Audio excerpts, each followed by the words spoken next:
Dance எனக்கு first வந்து melody தாங்க.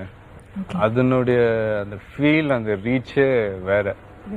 பட் ஆமா, எவர் லாஸ்டிங். அது எப்ப வேணாலும் எந்த டைம்ல வேணாலும் அது கேட்கலாம். அது அதுக்காக ஃபோக் பிடிக்காதுன்னு சொல்ல முடியாது. ஈக்குவலா எனக்கு ரெண்டுமே பிடிக்கும். இல்ல, நீங்க நடிச்சதுலயே உங்களுக்கு பிடிச்ச மெலடி சாங்?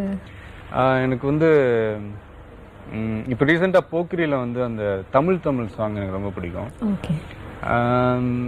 அதுவும் இல்லாமல் சச்சின் படத்தில் ஒரு சாங் இருக்கு,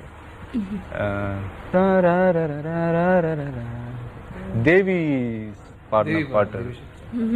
அது ஒரு நல்ல மெலடி. அது எனக்கு ரொம்ப. சரி, நீங்க நடிக்காத படங்கள்ல இருந்து என்ன பிடிச்ச பாட்டு? நடிக்காத படத்துல இப்போ ரீசெண்டா பீமா படத்துல ஒரு சாங் இருக்குங்க, முதல் மழை என்னை அழைத்ததே அப்படின்ட்டு. அதுதான் இப்போ ரீசெண்ட்